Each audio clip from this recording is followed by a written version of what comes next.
So let's say we were doing geoengineering because we wanted to make the weather a little bit better. There will be monsoon failures during that period, there'll be huge hurricanes. The global studies indicate there will be some impact on precipitation patterns. Might involve large-scale regional agricultural disruption lasting a number of years. Potentially 2 billion people could have their food disrupted by such interventions. That the aerosols can, at least in these model simulations or indicated by these simulations, can offset most climate change in most places most of the time for both precipitation and runoff. But it's likely to cause some damage in some places.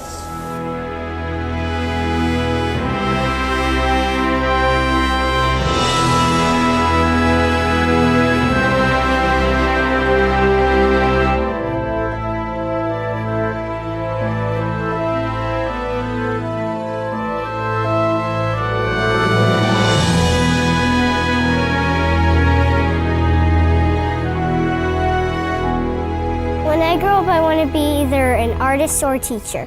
I want to grow up in a world where there's lots of nature. I love nature. How can I look my children in the eyes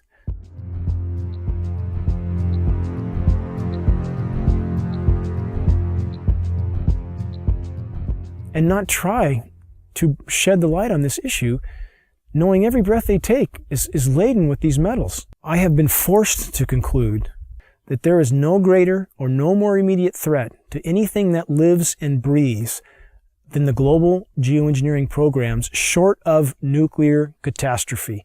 Geoengineering is defined as the artificial modification of the Earth's climate. Geoengineers are proposing spraying 10 to 20 million tons of toxic aluminum and other substances into our sky for the stated goal of cooling our planet. So let me distinguish these two different kinds of geoengineering as clearly as I can. So the first one is we call solar radiation management, and that's the idea that you could put mostly reflective particles or other means to make the Earth whiter, effectively to increase the Earth's reflectivity, reducing the amount of heat that's absorbed by the sun, and therefore exerting some overall cooling tendency on the Earth. I think, though the initial results of climate models indicate that reflection of sunlight away from the Earth can offset most climate change in most places most of the time. But it will damage some places. We've mostly thought about sulfur, and nevertheless, there might be some good reasons to think about aluminum. It turns out, first of all, there's been a lot of work on the environmental consequences of aluminum in the stratosphere. There's a bunch of papers going back to the 70s that look at the radiative and ozone-destroying properties of aluminum in the stratosphere, and those make you think it might be useful. Do this in just a jet in a very simple way. Make high-quality aluminum particles just by spraying aluminum vapor out, which oxidizes. So it's certainly, in principle, possible to do that. Since we released What in the World Are They Spraying?, hundreds of people from around the world have began taking rain tests. What they're finding is what many are calling the chemtrail geoengineering footprint of aluminum, barium, and strontium. We're finding this well-thought footprint internationally, all over the world, wherever they take samples and get a chemical analysis of rain and snow water. This is quite common.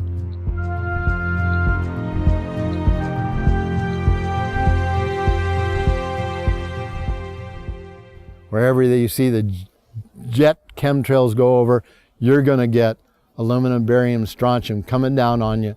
Why would we not believe it's happening when what we see in the sky matches exactly the expressed goal of numerous geoengineering patents, about 160 or more? Why would we not believe this is happening when every element showing up in the rain tests are the primary elements named in those geoengineering patents? Why would we not believe this is happening when we have escalating levels in very short time frames, as short as 5 years? We see rain levels of aluminum, for example, escalating as much as 50,000%. California air quality studies do not show these metals migrating from China.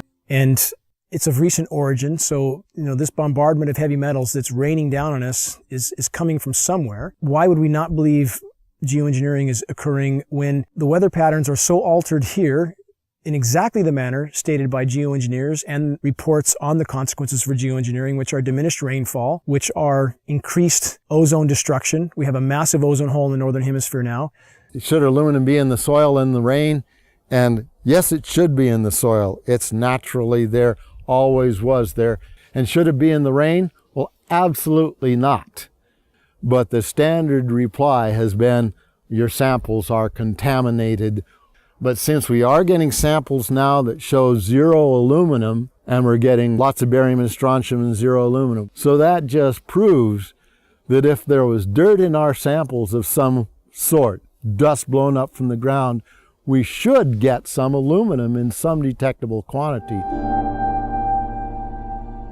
The primary ingredients in geoengineering are specifically the oxides of metals, including aluminum oxide.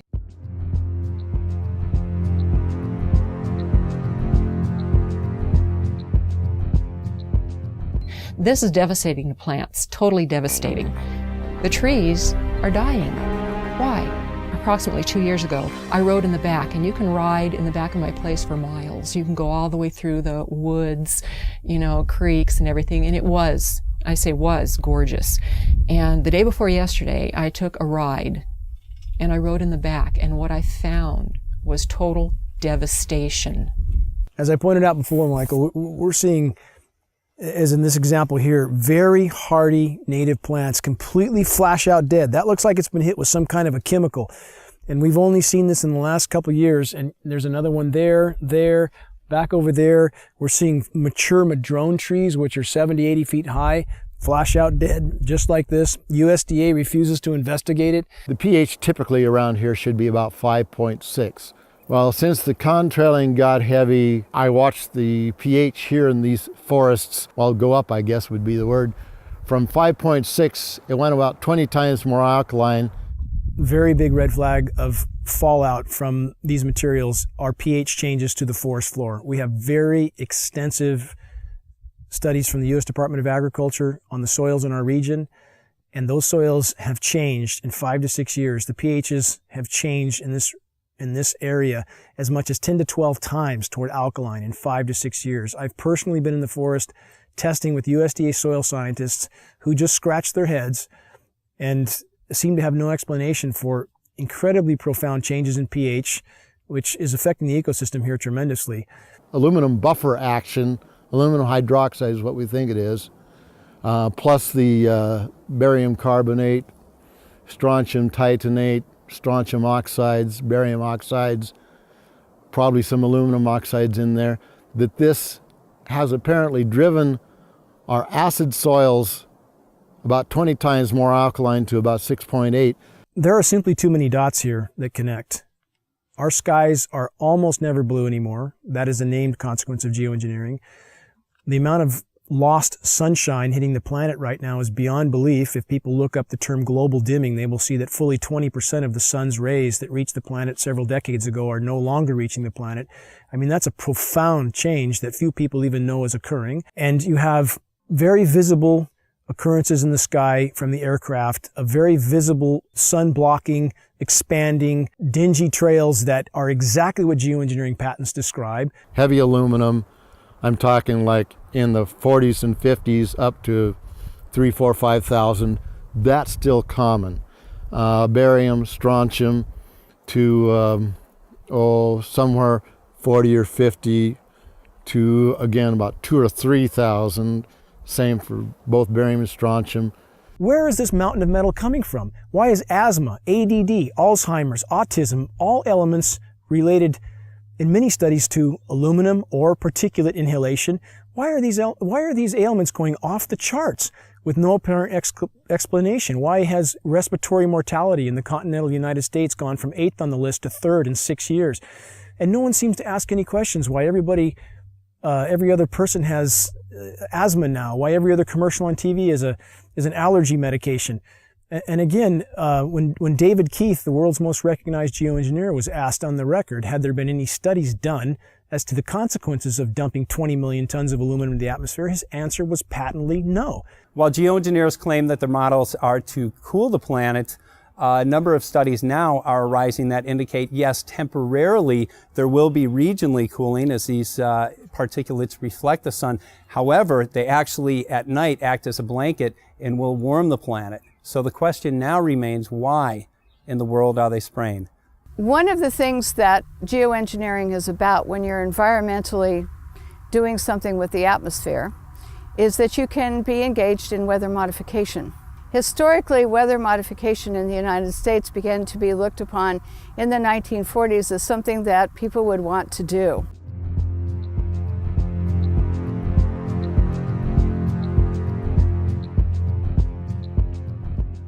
And so they started looking at making it enhancing snow, enhancing rain. They started looking at hurricane control. There was a whole bunch of projects in the 40s that started. One was Project Storm Fury, which turned into a disaster when they tried to modify a hurricane. I'm Mark McCandlish.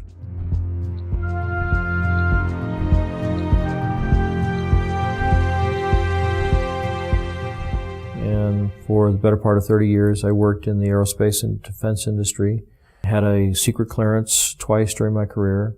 Some of the technology that I saw or participated in the creation of tends to play a role in some of the things that are used to control the weather. The very distribution process is being employed in the aerosol campaign, manipulating the weather, crops, taking over the food production or controlling the food production. The military applications, the process evolved when they realized in the 1800s that you can put things into the environment that will influence the uptake of moisture and where it drops out of the atmosphere again. My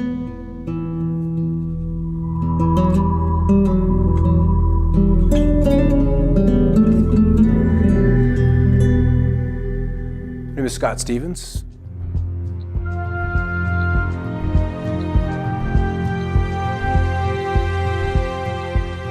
I was a television weatherman for 20 years. These chemtrails are absolutely required to impact whatever weather event they were designing. And the trails were an absolute necessary ingredient for them to achieve their weather modification goals. So we're finding the aerosols, the metal particulates, all of those can be used and leveraged to create weather events that are several standard deviations or outside what would be typically normal. When the geoengineering really got underway with the Russians in the mid-70s, we ended up with snow in Miami. We ended up with frost deep into Mexico. The bizarreness of the weather really exploded on the scene when weather engineering got going in the mid-70s. The Dakotas, in winter, they recorded a temperature of almost 100 degrees, 94 degrees. It broke the former record by 32 degrees. There's very profound things that people don't notice. Blue skies almost never. We almost never have dew on the ground. That's a known consequence of geoengineering if they did it, which they appear to be. It sucks the moisture out of the atmosphere. It doesn't descend, doesn't form dew. We have massive temperature disruptions. People are starting to wonder, why is it 80 degrees one day and then snowing the next day at 50 degrees or 45 degrees and then back up to 80 the day after that? When you push and pull the climate with these manipulation programs, of which there's a mountain of data to corroborate their existence, then you start to have massive fluctuations in the system. And we saw in March in the continental U.S., there were 15,232 temperature records broken. That's profound. Some of the daytime highs, the former records were broken by as much as 32 degrees. Don't people wonder what in the world is going on? Whether they want to make it snow at 45, 46, 47 degrees. I remember when 38, 39 was a big deal. Those kind of snowfalls in the upper 30s. And now that's been pushed into the 40s. There's a patent called ice nucleation for weather modification. This is a patent from NASA. It can be found online in its full form. This patent is for the creation of artificial snowstorms from what would have been rainstorms. However preposterous this sounds to people, if they look up Chinese create snowstorms, they will find a long list of articles where the Chinese Bureau of Weather Modification openly admitted that they were creating snowstorms until they did $1 billion worth of damage in Beijing. So my question would be, if the Chinese can do this, and NASA has a patent for the same purpose, why would we believe snow events here are natural when it's snowing now regularly at 45 degrees, sometimes 50 degrees, heavy, wet, concrete snow that's full of aluminum, full of barium, full of strontium?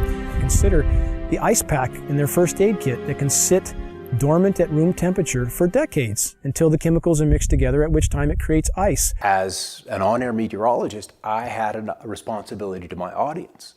There were storms that were not behaving as they were modeled or they historically would have responded. If you can control where moisture is collected and where it's dropped, so to speak, in the form of rain or any other kind of precipitation, then you can really, you can do everything. You can steer the weather system. If you want to be able to manipulate the weather, one of the things we know about the materials that are being used in the aerosols, we've seen everything from aluminum oxide, barium salts, strontium, copper sulfate, potassium iodide, a number of different kinds of things, each of which have different levels of reactivity with the moisture in the air.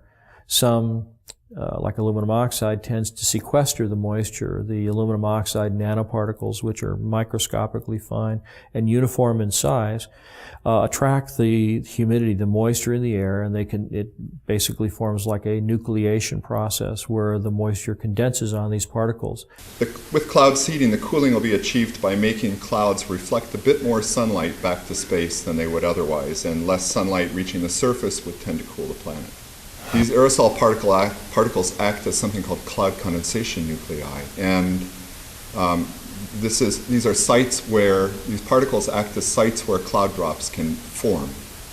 Well, the one thing that we know has happened is because these are nanoparticles and they float like mad with a little bit of moisture added to them, they go over the Continental Divide and they dump all of California's rain into the Mississippi Valley, which is the reason they're having floods and tornadoes and fierce storms and odd weather back east.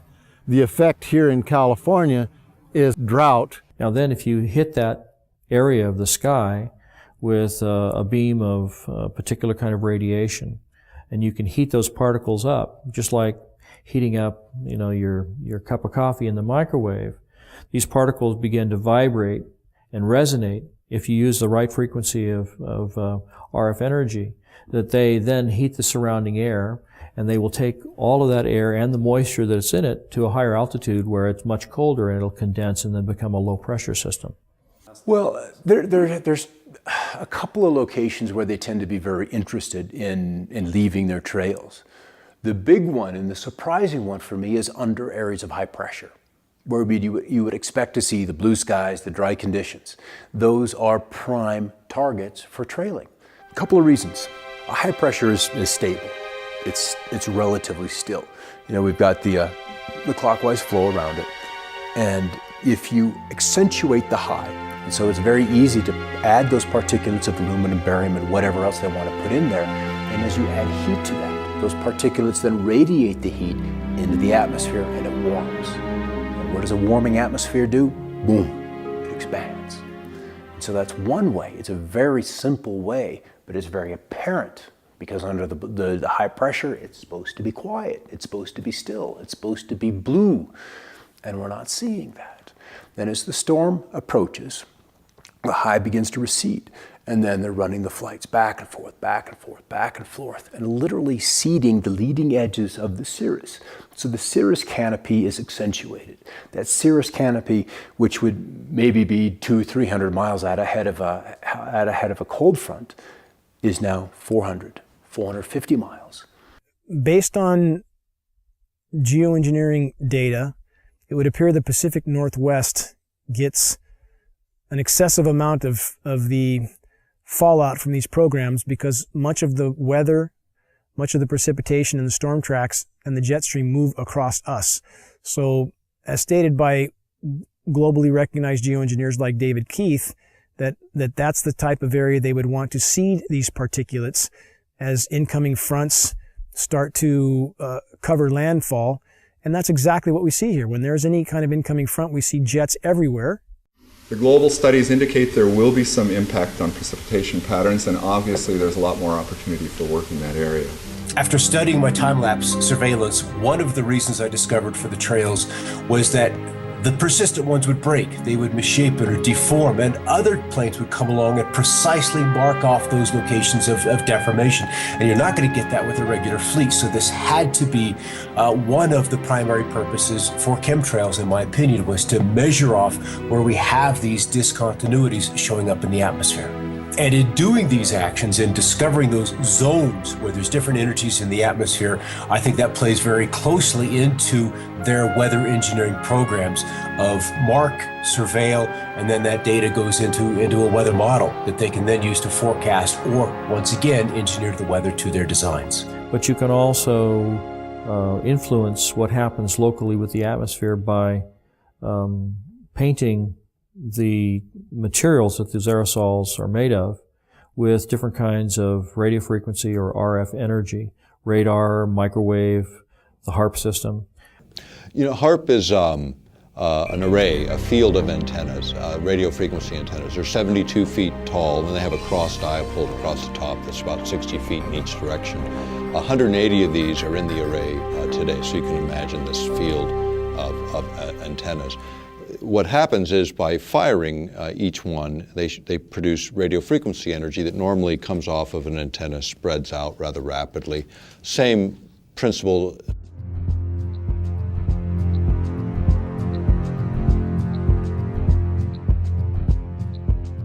Principles in physics would be like a flashlight shining on a wall. You know, you start with a narrow beam, and by the time you hit the wall, you've got a wide beam. The idea with HARP is to get it to focus or concentrate that radio frequency energy so it doesn't spread out, so you can hold it tighter together and then manipulate it in very specific ways. Weather control is a broad topic, so there's lots of ways to control and manipulate weather. HARP is one of them, because you also have private sector companies getting into this business of weather modification. In the case of HARP, do you need, people always ask me, do you need particulates dispersed in the atmosphere to make more effective? You actually don't. Would it make things more possible? Could you enhance certain effects? Probably so. Could you control energy distributions more efficiently? Probably so, because you're putting in conductors, or you're putting in reflectors, you're putting in particulate material. If you've ever experienced a hailstorm and you've picked up one of the hailstones and you slice it open with a razor blade, you'll see that it's layer upon layer upon layer of ice. Now, hail is usually formed where you have a low pressure system where there's a tremendous updraft of air. When the air gets warmed up by the sunlight ahead of the storm, the air rises, it takes the moisture that's in the air up to a higher altitude where it's much colder. The moisture begins to condense into water droplets, but the updraft is so powerful that the water is carried to extreme altitudes where it freezes.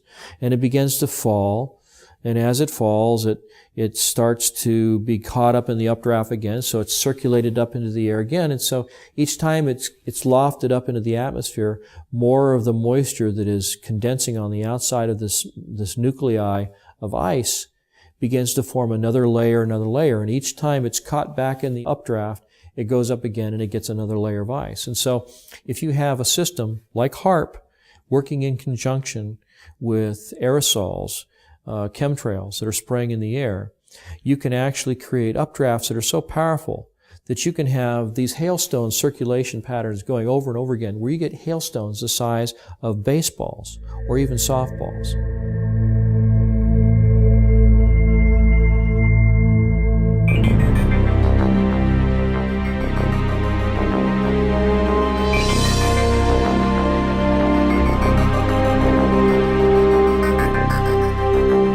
Weather has always been a strategic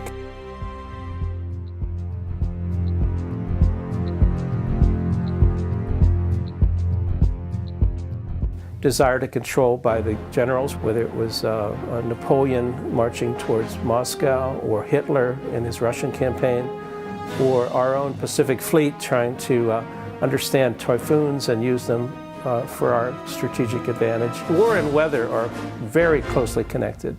And they've been connected ever since about 1812 or so, maybe earlier than that. Hannibal had to face the snows in the Alps. And so there's a long history of weather and warfare interactions.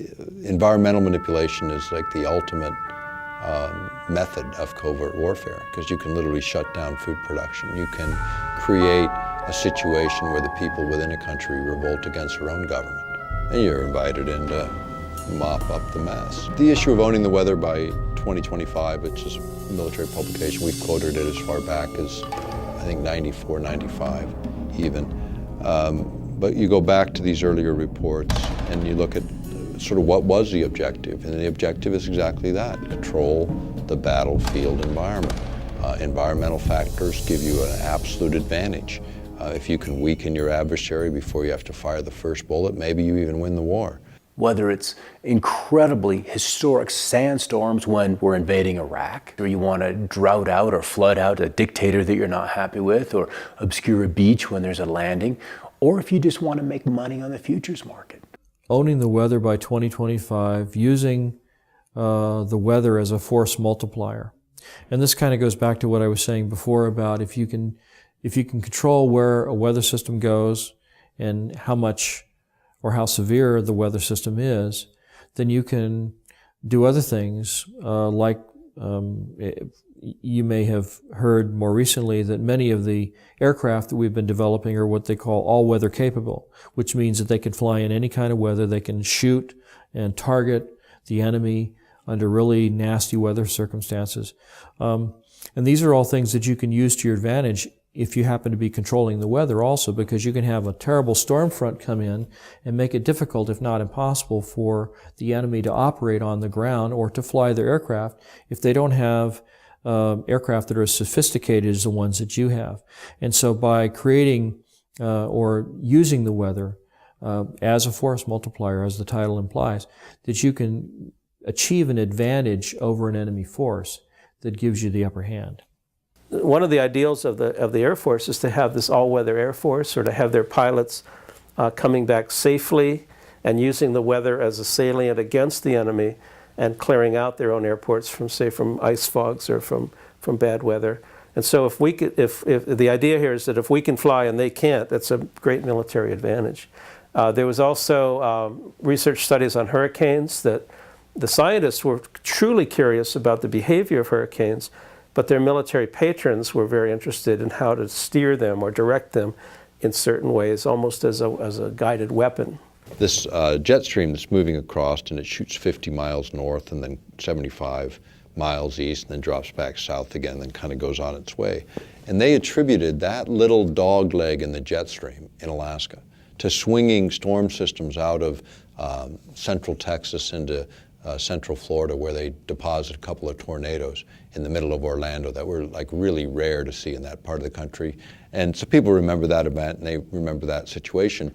But it'd be a good example of a very small change in Alaska in terms of a jet stream and what kind of a lower 48 effect that would have. And that's again where weather modification, small input in one place can have tremendous change and unexpected outcome in another. You can create weather systems that are so severe they culminate in battlefield denial, where the enemy is not able to use the roads or the bridges or get through the environment because the weather is so severe.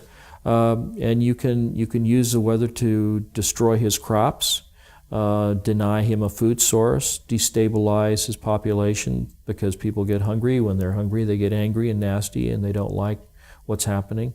So there's lots of different things that you can do with the materials. It's all how you use them in the environment, how you apply it. One of the biggest concerns of early cloud seeding, weather control activities by the General Electric Corporation came from their lawyers, who thought that the corporation was totally vulnerable to lawsuits, because if they started to make fair or foul weather, the people down below in Massachusetts or downwind of Schenectady could institute massive lawsuits that could put GE out of business.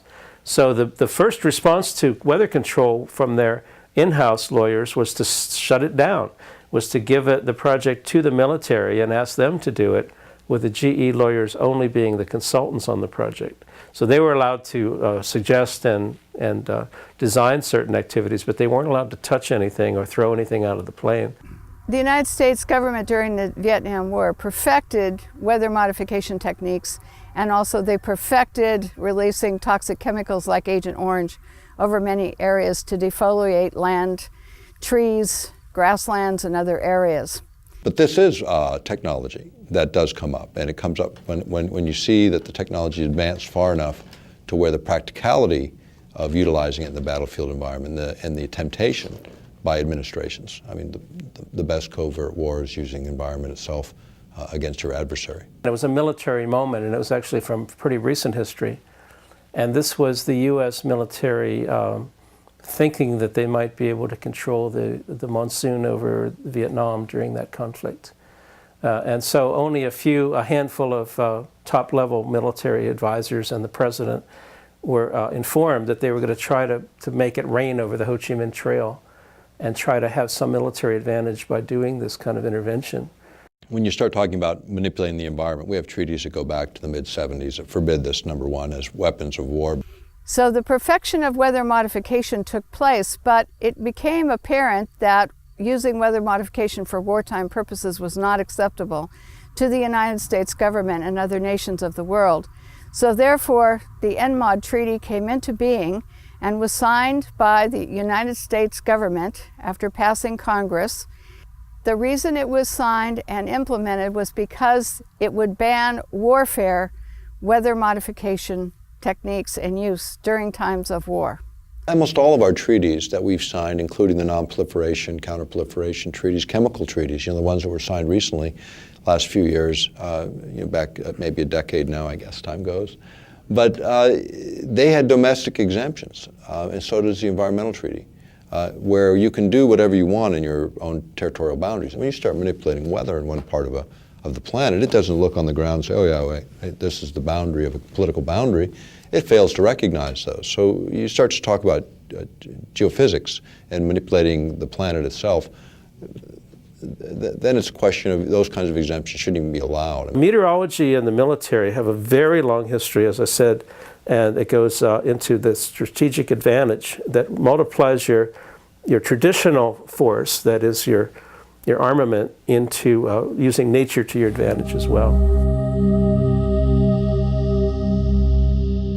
They want to create a storm in the southeast, then they'll start engineering out over the North Pacific. That's where the trailies will be, because you want to work out several days ahead of time so you have less input, and you multiply that over a couple of days, you can have a big result in 5 days' time. So small input upstream, big result downstream. And one of the rules is always work with what's coming. Don't try to necessarily work against it. You can kill a storm in place. That's easy to do with HAARP. You just change the polarization, you change the ionization of the atmosphere, and the storm will fall apart. It will affect the setting up of the storm tracks, the jet stream, the location of the storms. And so you end up with an intervention on the solar side of things would pretty directly begin to affect the weather patterns. And so climate control, or attempted climate control, and weather control rely on this very large spectrum of intervention. It's also true that if you can forecast climate, you can control a lot of futures markets, and you could know if you had the best information, or if you had some leverage over what the climate system is going to turn out to be, you would be able to invest in advance in all your crop futures and your agricultural activities, and not just agriculture, but weather effects. I think it's something like 80% of the US economy is weather sensitive. And so all kinds of businesses would like to see some weather edge, some advantageous information that they would have. It's absolutely entirely possible to profit from the weather.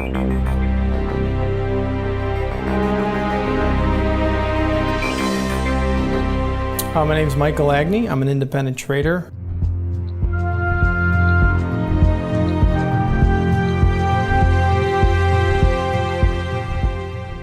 Trading commodities at the CME Group, member of the Chicago Board of Trade, and have traded derivatives and futures cash for over 15 years. Weather derivatives are financial instruments that firms would use to hedge risk concerned with adverse weather conditions. The first weather derivative was originally traded by Enron back in 1997. Weather derivatives started in 1999 at the CME Group. Big utilities, reinsurers to hedge against hurricanes or tornadoes or flooding, some sort of catastrophe, hedging against a cooler summer or a warmer winter. Let's just say I was insuring a product for $5 million, no matter what it was. Let's say if I was a utility company, a farmer, whatever it was. Let's say I had $5 million worth of crop, but I can do derivatives that are worth double that amount, and I can control the effects to where I collect on the insurance that's worth $10 million as opposed to selling the crop for $5 million. Yes, I could definitely profit from that. 2010, 2011, Southern Illinois, Missouri, those we had a high peak of tornadoes and those types of adverse weather conditions definitely raised the price of commodities as well as drove the volatility, which also raises the price of commodities. You're going to make more money if a crop fails. You're creating insurance that's over the price of what your crop is worth, let's say. So if you can control the weather, you control how these products grow. And if you had an insight to how these products were actually seeded and what products you use to actually grow those items, corn, soybeans, and you can control that market, it's unlimited profit potential if you can control the weather. If you want to send, cold into the Midwest, you buy up pipeline capacity, you buy up options on heating and cooling degree days, you buy derivatives off of rainfall. There are mechanisms that you can make hundreds of billions of dollars annually and defray a huge chunk of the cost of this just on the Chicago Mercantile Exchange, playing with derivatives in the weather market. Weather derivatives are basically, you're betting that there's going to be a weather disaster, and you're betting that it's going to occur within a particular time frame in a particular location, and then, the money that you put up basically is like a bet. It's like a wager, saying that this incident's going to happen here, and then when it does happen, there's a big payoff. And that big payoff is something that motivates people to continue to participate in this kind of thing and maybe even feed the very process that's causing the bad weather to happen. Particularly if there's a connection between the people that are seeding the clouds and the people that are making investments. This is a new opportunity. It's a new tool for investors.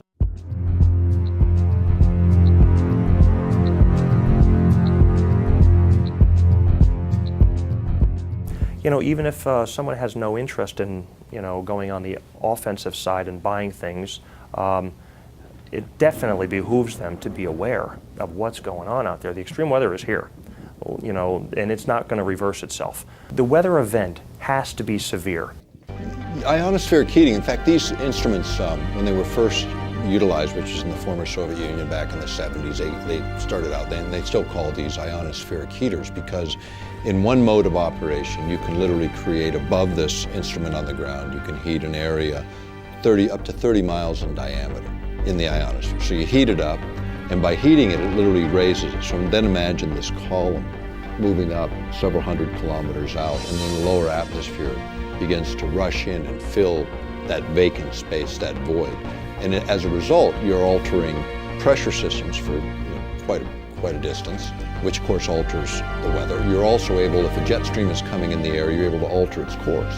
And if you alter a jet stream, even a small amount, then the swing factor on the other end, you can move it so you're moving storms, say, out of the Midwest onto the East Coast, or this kind of thing, by just swinging it high in terms of its flow and getting it redirected. Okay, so now if we look at precipitation, much has been made of this issue of damage from precipitation. Which the particulates that these trails have introduced into the sky are, let's just say the storms can develop more violently, more quickly, in places that are not necessarily as where you would expect them to be. And so we see more flooding, we see more intense droughts, we see rainfall rates of 1 to 2¼ inches an hour that are just bizarre. And sometimes even rainfall, 1 inch and 1/4 a minute is just unheard of.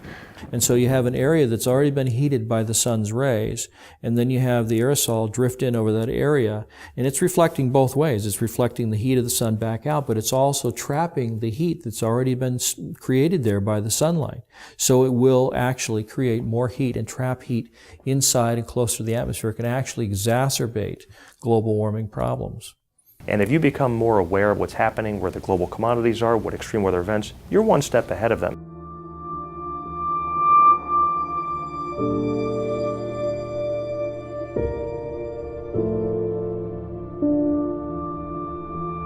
The nature of the risk and our ability to respond to the risk is much greater in the case of the scenario that might involve large-scale regional agricultural disruption lasting a number of years.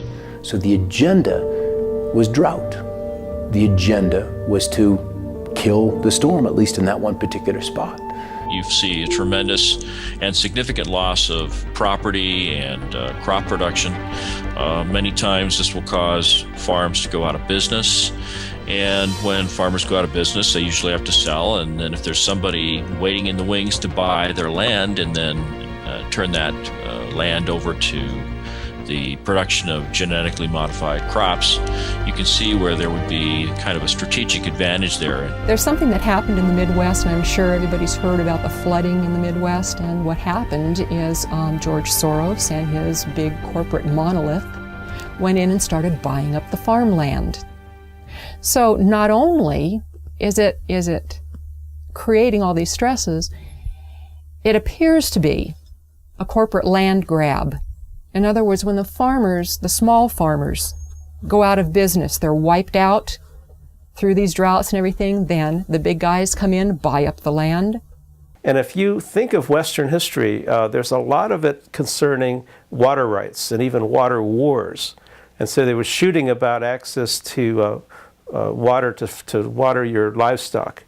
And now people are thinking, or at least the people who are involved in weather control sometimes think about the river of moisture above our heads. And geez, if we could just tap that.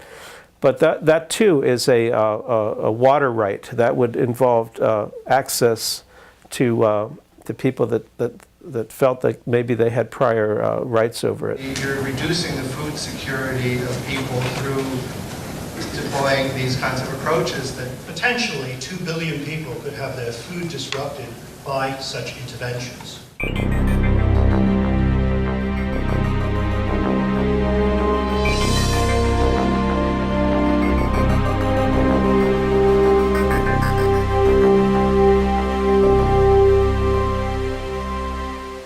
I've been an organic farmer my entire life.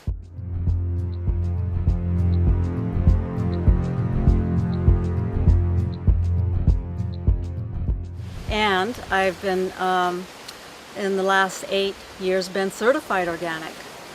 And so I've been growing food in a way that feels healthy, where I have the most energy. And now it's not so healthy. I want to pass a really nice, healthy soil, rich soil, earth on to the children and have it be fertile. My name is Joel Gil Coca. I've been farming in this land for about 5 years.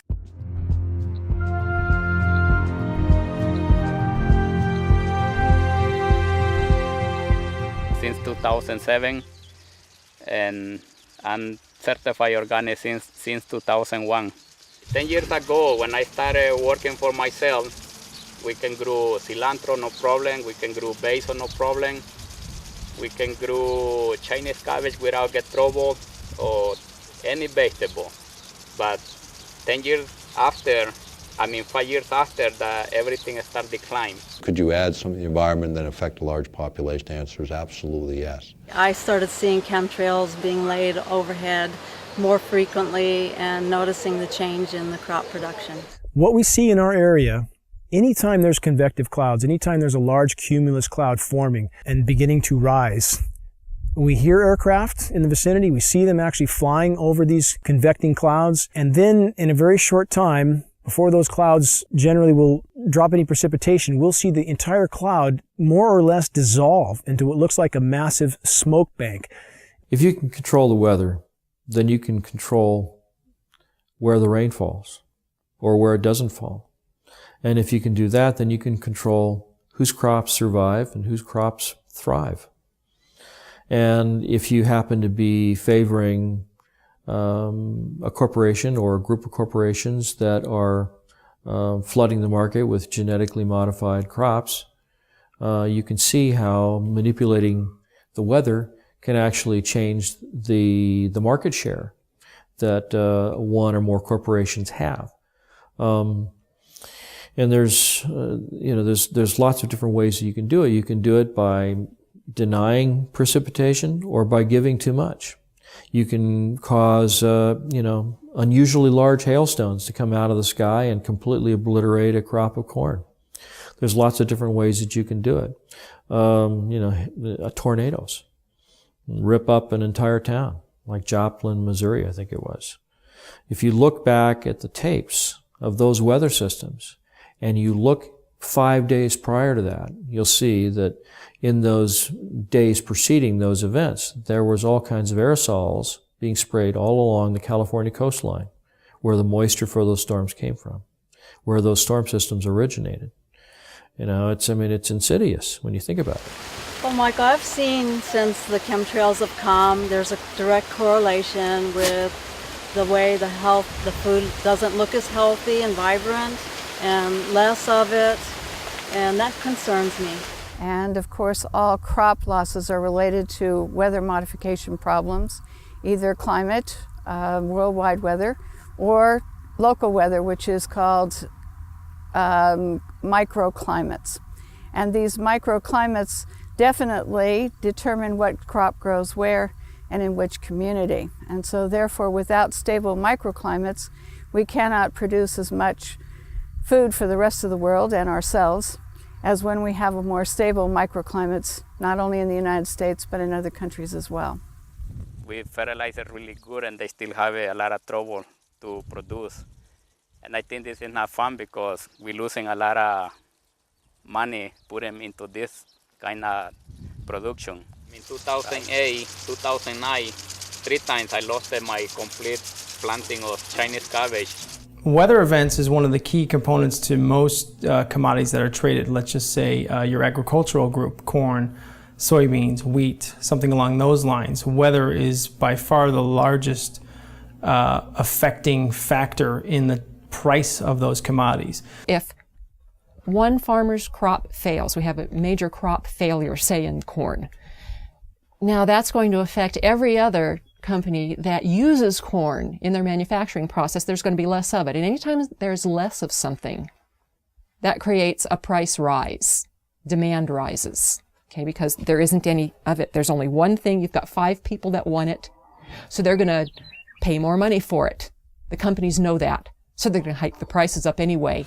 The consumer actually sees the big brunt end of the higher costs in the commodity due to the adverse weather condition. Obviously, the consumer will pay that price. I've noticed that the rainfall is less predictable, and then when it does rain, it does rain periods of time that's more like longer periods. So not only do we have the pollution, not only do we have stunted growth, but we also have changes in weather. And it's been severe changes in weather all across the globe. I don't have a clue how bad they are, but I know they are affecting already in certain plants, like basil, cilantro, and sometimes the broccoli get too much fungus. It can be from those things because no matter what we do, it doesn't fit. It's not working right.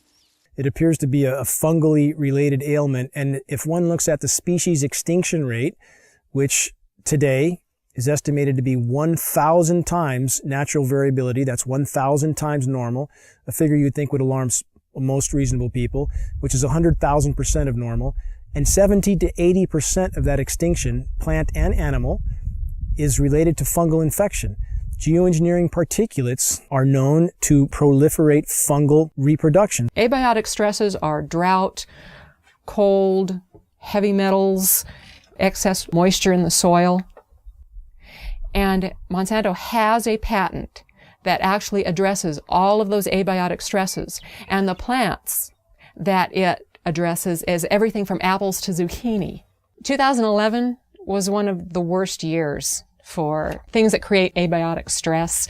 They had 12 worldwide severe weather problems. This destroyed a good portion of the food supply. Now I'm having a hard time growing cherry tomatoes outside under these conditions, and I've turned to having to build a greenhouse where I'm now growing large tomatoes, heirlooms, and they are producing really nice big tomatoes.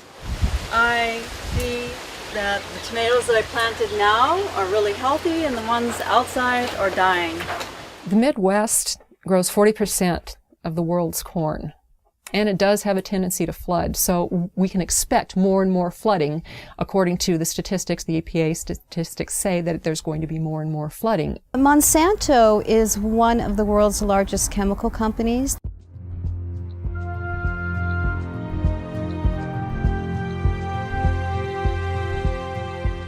They also own 90% of the seed companies in the world right now, and they are the largest company putting out genetically modified seeds. So what does Monsanto do? Corn is the lead-in because corn is in just about everything. Corn is the main crop. And Monsanto leads in with corn products before it does anything else. So what we have is Monsanto leading in with a drought-resistant corn and an abiotic stress-resistant corn. The drought and the flooding, it's all the same patent. Monsanto has a patent for abiotic stress. Abiotic stress is the drought, it's the flooding, it's the excess soil, it's anything that's going to stress a plant. GMO is genetically modified organism, and it's also called GE, genetic engineering. Well, the history of farming has been a farmer will plant a seed into the ground. There will be nutrients in the ground that will enable that plant to grow. And then at the end of the growing season, they will take some of the seeds and they will save them for next year, and they'll grow their next crop. But what is going on with the genetically modified seeds is they're what's called terminator seeds. A terminator seed will not produce other seeds. With the terminator seeds, these farmers have to go back to Monsanto every single year and purchase these extremely high-priced seeds. There have been studies outside of the United States showing that genetically modified seeds, the plants that come from them, are extremely harmful to humans and other life on this planet. When I started farming, I produced 100% my crops, but in the last 4 years, I've been declined to 50-75% if I talk into later crop, because I've been lost everything. And that's why I start moving all different crops so I can cover the loss. Well, my food production has declined at least by 60% in the last, 10 years. I've noticed banana stalks are smaller, and certainly the tomatoes, I'm hardly getting any. I used to get bushels of tomatoes, and now I can barely get a bowl. My concern, it can be, it's possible if we're going to run out of business if they continue doing that. They really need to stop it doing. That's all I believe, because we cannot change the system, the mother nature. We have to keep going the way it is. It's not possible.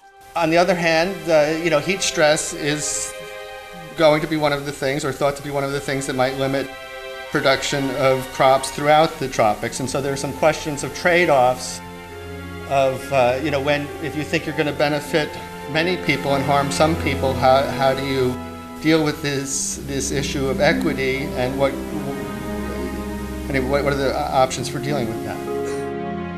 A really interesting thing that I found is that the EPA has concluded that incidents of heat stress, drought, flooding, cold, any type of abiotic stress is on the increase. And loss due to that is going to double by 2030. Then you put yourself up as the solution. So when all of this weather comes and wipes you out, or you have a drought problem, drought, we've got the seed for you. Here's our drought-tolerant corn just for you, and it'll solve your problems. Oh, by the way, you have to sign this agreement, this 40-page agreement, so that when you go ahead and plant these seeds, you now belong to Monsanto. The weather disasters seem to be directly correlated to an increase in Monsanto sales. So there will be the have and the have-nots. And one of the things that's being discussed under global geoengineering is which countries will be the haves and which countries will be the have-nots when that type of climate remediation is undertaken by many people at a certain level, mostly private corporations funded by the U.S. government, they are hoping. The fact that it's cheap isn't necessarily a good thing at all, as I'll come to in a second. The fact that it's cheap is part of the hard problem of governance. The fact that it's cheap means any small state or even conceivably individuals could do this, and that is a very dangerous thing. There's only probably under $10 million per year, and maybe far less than that, being spent on geoengineering research.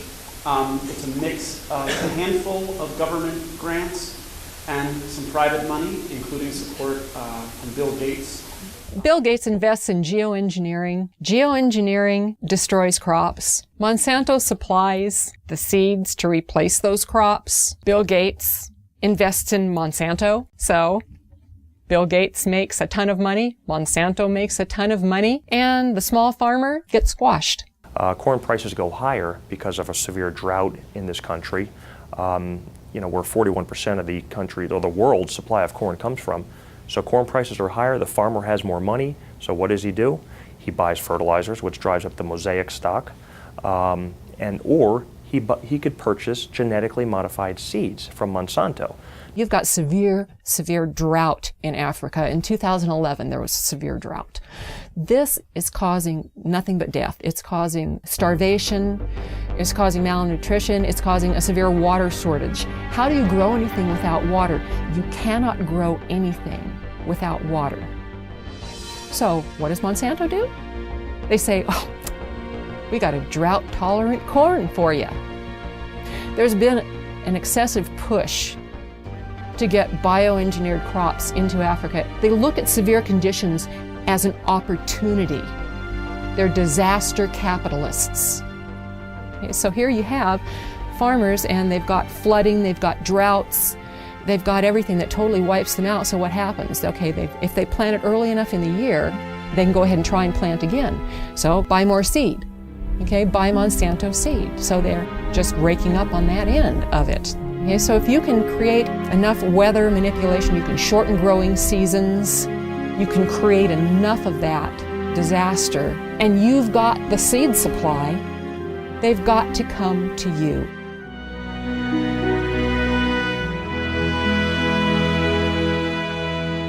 Geoengineers have stated on the record that if global geoengineering was started, it could cause droughts in Asia and Africa. And they state that to the American public for probably obvious reasons. Why would they tell the American public that it could also cause droughts here? Why wouldn't it cause droughts here? There's nothing special about America and the geography here that would not have the same effect as Asia and Africa. If the atmosphere is filled with particulates, those particulates diminish and disperse rainfall. Period. There's too many condensation nuclei, so the water droplets do not combine and fall as rain. They simply adhere to those tiny particles and migrate further, and that's exactly what we see. One of the suggestions about geoengineering has been that we genetically modify trees and plants. We genetically modify crops to be aluminum resistant, and this is ongoing at this time. And part of the geoengineering scheme is to say we're going to put all these chemicals and particles into our atmosphere, which is going to cause air pollution, water pollution, changes in soil pH, and could disrupt agriculture crop production to a great degree. So therefore, instead of saying that maybe this isn't a good idea that we pollute our air, water, and soils with the chemicals we're going to put into the atmosphere, which do come back down, there's a scheme abounding, which is happening right now, to modify some crops so that they are aluminum resistant to the types of chemicals and particles they're going to put into the atmosphere. It's just going to get worse until the point where we're not going to be able to grow anything at all unless it's a Monsanto genetically modified, abiotic stress resistant seed. The chemical companies and the and Monsanto and all of these companies are working together to make us totally dependent on their products for growing corn or growing any kind of agricultural product or trees, whatever. We're going to corporatize not only where the rainfall goes and who gets it through geoengineering and weather modification schemes, but we're also going to say that these are going to be the only crops that are going to grow in areas where we're putting in toxic chemicals that are coming down and altering the soils. One of the most basic things about human society is that we need food and water. And these are two of the things that are most severely dependent upon good weather. Rain at the right time of the year, sunshine so crops can grow, not enough sunshine and they don't grow, too much water, the plants die, not enough water, the plants die. All of this goes back to the amount of food that's available. So if you starve people, they will be vulnerable. They will be much easier to manipulate and forced to do whatever a government wants them to do. So if you control how much food there is or its availability through things like the weather or using the weather as a strategic tool militarily, you can, dramatically influence what's going on in a country. And by doing that over and over again, sequentially through a region, it's possible that you can change the political spectrum over an entire region by doing this over and over again. Maybe even, do it over a much wider region, create so much instability that you're able to, come in and say, oh, we have these wonderful fast-growing crops, genetically modified, and this you'll have something to eat in less than 3 weeks, and I imagine that if you can control the food supply, that you can then consolidate the financial and the political interests of a country. Could predicting the weather enable a group or specific entity to profit from that knowledge of knowing what type of weather or weather pattern will be? Absolutely. That's what all commodities are driven by. They're driven by predicting the weather, how the weather will be in a certain location, and that directly is correlated to the price of that commodity. Absolutely. There's no doubt.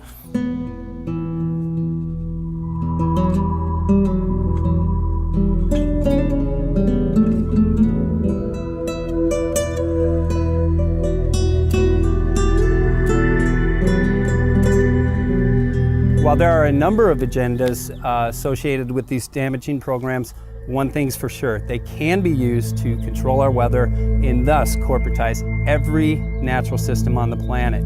This enables certain individuals to consolidate an enormous amount of both monetary and political power into the hands of a few at the expense of every living thing on the planet. Just by definition, the geoengineering programs are a direct assault on the most elemental aspects of nature. What we're doing when we modify the weather is we're changing the world's climate and we're changing the microclimates, and we are doing it. There are things we can say for certain. There's a mountain of metal raining down on us. We are certainly breathing that metal. We have documented from the computer modeling some unintended consequences. If such a contamination is present, shouldn't we investigate? Shouldn't local agencies investigate, which they have patently refused to do? There's no question that large-scale climate engineering is untested and dangerous.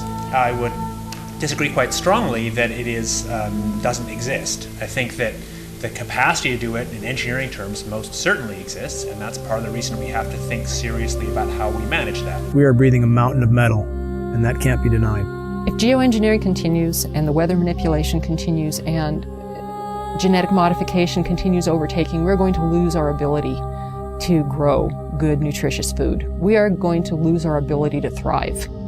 I personally consider this ongoing toxic dumping into our atmosphere to be, along with nuclear radiation, the most dangerous threats to our health and to our environment. We've seen UV scales go off the charts, which are a known consequence of geoengineering, ozone destruction. We've seen rainfall patterns disrupted in ways that meteorologists don't seem to be able to explain or predict. The challenge that all of these weathermen face, all of them, whether they're aware of it or not, sooner or later they will be aware of it. And I went through a period after the epiphany of, how did I not see this sooner? How? I mean, seriously, I'm supposed to do this for a living. How did I not see this?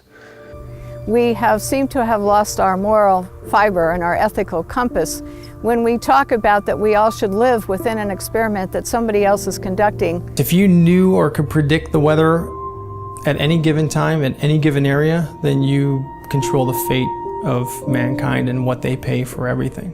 Washington is not responsive to the average person. It's responsive to commercial interests who can spend millions on campaigns now without restriction, who literally drive the policy making in Washington, D.C. I guess I'm under the belief that you can't control the weather. I hope someday we could control the weather. Power becomes an addictive thing. We're taking what the Creator has created, usurping His authority, and bringing it under the authority of corporations. I'm worried that one person or one group would try to have that much leverage over the whole planet. I don't believe that anybody has the right to play God. especially when they're putting particles and chemicals into the atmosphere, which there's unintended and consequences that are known. We don't know it all. We cannot assume the role of creator without dire consequences. This is not a good idea, and this is not a reason to take and do a test. The atmosphere and the earth belong to all of us. It provides the food we eat, the air we breathe, the water we drink, and no one should have the right to own it. The biosphere is at risk from top to bottom. Though you have climate scientists calling for emergency geoengineering due to events like methane mass expulsion, which appears to be occurring in the Arctic. It would have a significant impact on the way that we operate. Notice it also has enormous political, social, and economic implications. And so we don't want to have some giant planetary oops, I mean capital oops, in which you have a loss of life. It's much, much harder to actually figure out the environmental risks and effectiveness of these new methods than it is to cook them up. They're creating an artificial environment to replace the natural environment. Shredded ozone layer, global drought, toxified soils, poisoned populations. Don't these issues matter? Affecting ecosystems in ways we've never been able before. The whole concept of literally playing God with the technologies we have at our fingertips today. And however the climate changes, wouldn't we be better to let the planet react on its own instead of trying to play God? It doesn't have any benefits to society at all. It doesn't benefit the plant, it doesn't benefit the farmer, it doesn't benefit the environment. It's all about money, and weather is another form of commoditizing, a way the Central Command Group can commoditize another form of our life. As the EPA has stated that there is going to be more weather, and they're attesting it to climate change. Well, I agree. It's changing. The weather's changing. Now, the real issue is it natural or is it man-made? And if it's man-made, who's doing it? Is it the geoengineering guys? That's what I believe with geoengineering continues, that whatever changes are happening to the planet, we will exponentially worsen those changes and poison everything in the process. And indeed, with the amount of metal falling on us, that poisoning appears to have been occurring now for quite some time. Why are you spraying that stuff in our sky? It's accumulating massive amounts of wealth in very few hands, and that's what they're trying to do in all aspects of these economies. The money's not worth it. This is my future. I encourage people to get involved in the projects they're interested in, whether it's this one or some other one. To thrive, we need to organize locally, nationally, and globally to expose and stop this practice immediately. Please quit free riding on our future. But do what you can do, and I think that's really the answer for all of this, is recognize that there's a network more powerful than the internet. It's a human race, and we are connected in a way that's quite powerful. The fact is, acting on what we know to be right and true, doing something about what we care about, that we can do. Please tell everyone you know about this. Bring this message to community meetings, demonstrations, and other public events. The work we're doing will provide cover for others to come out. And I'm most interested in whistleblowers. Send this film to environmental, farm groups, media groups, ADD, Alzheimer's, asthma groups, and other organizations that would do something if they only knew. Because we just deserve a future. And if you control the weather, you're going to control the planet. It's that simple. Some people address this issue in fear. Some people address it in anger. I address this in faith. Faith believing that we collectively, as human beings, as humanity, have the power and the ability to stop these damaging programs.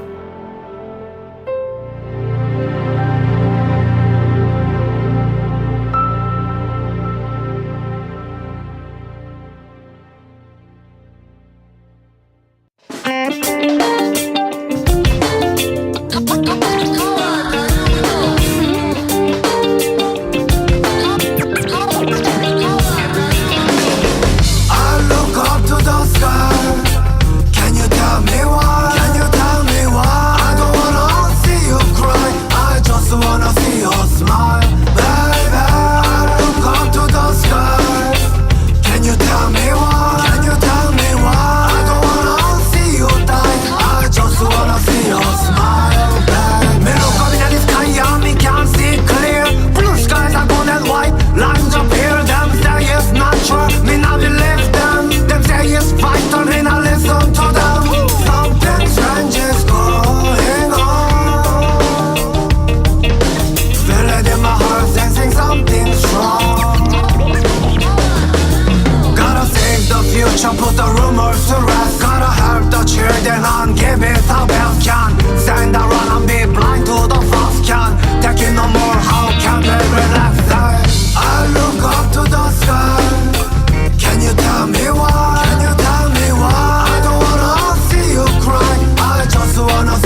hidden agenda, we can't surrender. Children of our future, we must remember. Oh, don't know what's going on. Yeah, we must stand up for the earth. Oh, don't know what's going on. Turn down, we must stand up for the earth. I look up to the sky. Can you tell me why? Can you tell me why? I don't wanna see you cry. I just wanna see you smile, baby. I look up to the sky. Can you tell me why? Can you tell me why? I don't wanna see you die. I just wanna see you smile, baby. We want the truth, give us the truth. Yeah, we want the truth, gotta save our youth. We want the truth, give us the truth. Unite as one.